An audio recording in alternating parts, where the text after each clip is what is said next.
Steve, welcome to the Ontario Mortgage and Real Estate Insights podcast, your go-to source for the latest developments, trends, and regulatory changes in the industry.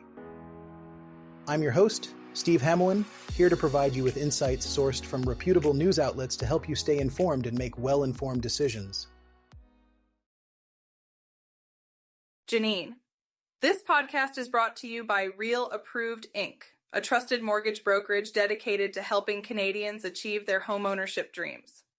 Visit realapproved.ca to learn more about how our experienced team can assist you with your mortgage needs. Let's dive into today's episode. Steve. So, Janine, today we're discussing the Toronto condo market, which, according to recent reports, isn't expected to see a significant uptick anytime soon. Experts say the Greater Toronto Area's condo market is still in a lull, even as other Canadian cities are experiencing more promising demand. Janine. Right, Steve. It's interesting to note that while borrowing costs have decreased over the past year, affordability remains a significant barrier for many potential buyers. People are finding it tough to get into the market because the dollar isn't as strong and incomes haven't increased significantly. Steve. Exactly, Janine. Real estate watchers highlighted that 2024 was a record year for condo completions in the region. However, there seems to be a severe mismatch between the available inventory and buyer demand. For example, last month saw around 1,400 condominium sales in the Greater Toronto Area, which is down by 23.5% compared to March 2024. Janine. And with nearly 5,500 new condo units hitting the market, it's no wonder that the total active listings are almost 4,700.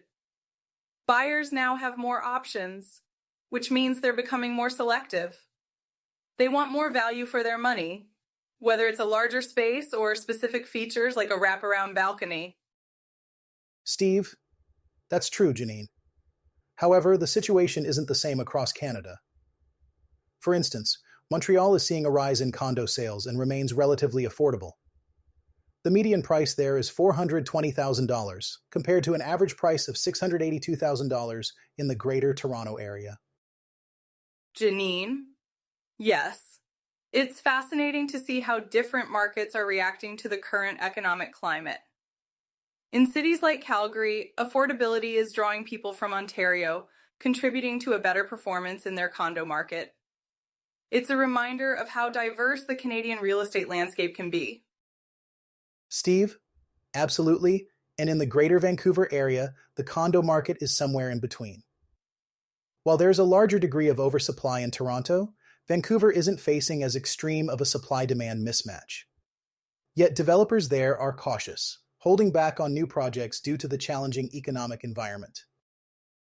Janine, it seems like a common theme across these cities is that developers are waiting for the market to stabilize before moving forward with new constructions.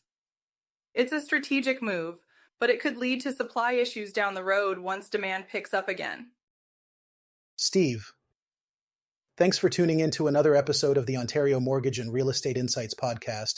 We hope you found today's insights valuable as you navigate the world of mortgages and real estate.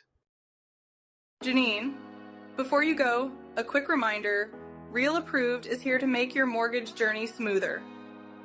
Whether you're buying your first home or refinancing, their experienced team is ready to guide you with personalized support every step of the way. Visit realapproved.ca to get started and take the next step toward achieving your homeownership goals. Catch you next time and stay informed with the latest industry insights.